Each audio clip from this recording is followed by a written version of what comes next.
1811 4000। यही consumer helpline. जागो ग्राहक जागो।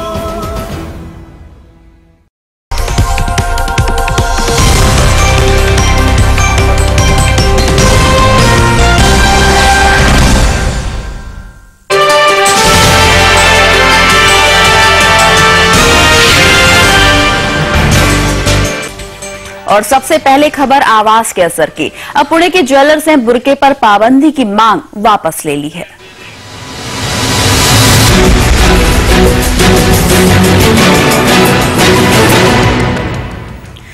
पुणे के ज्वेलर्स ने बुर्के पर बैन लगाने की अपनी मांग वापस ले ली है। दुकानों में बढ़ती चोरी की वजह से ज्वेलर्स ने दुकानों में बुर्का पहनकर आने वाले ग्राहकों पर पाबंदी की मांग सरकार से की थी, जिस पर सीएनबीसी आवाज कल दिन भर कंज्यूमरों के हक के लिए लड़ता रहा। हमारे चैनल के जरिए कई कंज्यूमर्स ने इस मांग पर अपना कड़ा एतराज जाहिर किया और सीएनबीसी आवाज पर एक खबर आने के 24 घंटे से भी कम समय के अंदर ज्वेलर्स एसोसिएशन ने अपनी ये मांग वापस ले ली है।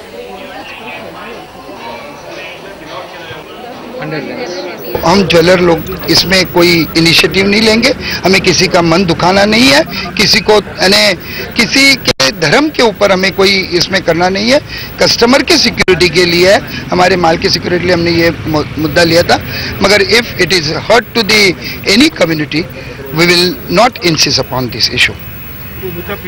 इस ऐलान से कंज्यूमरों को एक बड़ी राहत मिली है। यदि पुणे में ये रोक लगती तो देश के और भी कई हिस्सों से मांग आ सकती थी, जिसका एक गलत असर हो सकता था।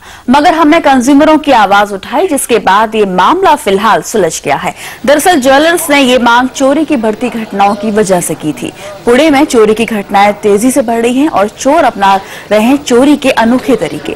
दिवाली के वक्त पुणे की 2 बड़ी दुकानों से 3 लाख और 4 लाख रुपए के गहने चोरी हो गए। क्लोज सर्किट टीवी देखने पर पता चला कि चोर बुर्के में था। ऐसे में उसे पहचाना नहीं जा सका। इस घटना के बाद ही ज्वेलर्स ने दुकानों में बुर्के पर पाबंदी की। अब ये मांग तो उन्होंने वापस ले ली, मगर चोरी की घटनाओं के विरोध में आज पुणे में ज्वेलरी शॉप्स ने अपना बंद रखा है।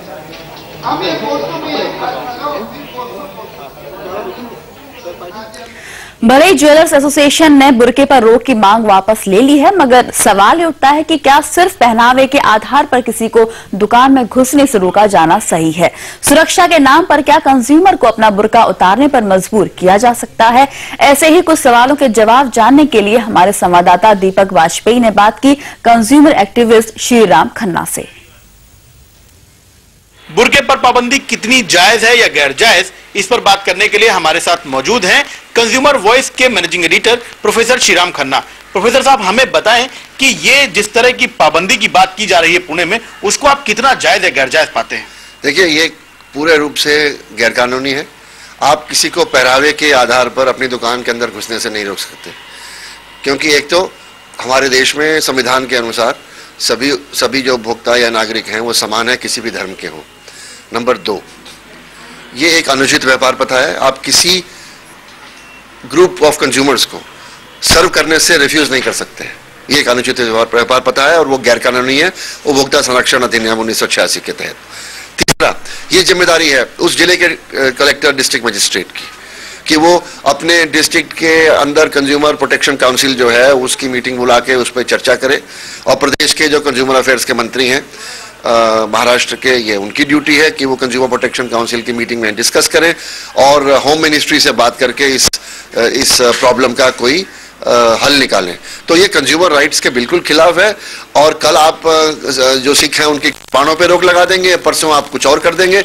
तो ये धर्म के आधार पर किसी प्रकार की भेदभाव, कोई भी कारण हो, वो हमें नहीं करना चाहिए। आप हमको ये बताइए कि अगर किसी महिला को इस तरह रिफ्यूज किया जाता है तो उसके पास कानूनी ऑप्शन क्या क्या है? नहीं, वो पूना के डिस्ट्रिक्ट कंज्यूमर कोर्ट में जा सकती है कि मुझे इसने दुकान के अंदर जाने से रोका और मुझे हर्जाना दिया जाए, मेरी मानहानि हुई है, मेरे को मेंटल टॉर्चर हुआ। अगर आप मुझे कोई रोक देगा तो क्या मेरे राइट्स का हनन नहीं हुआ है क्या?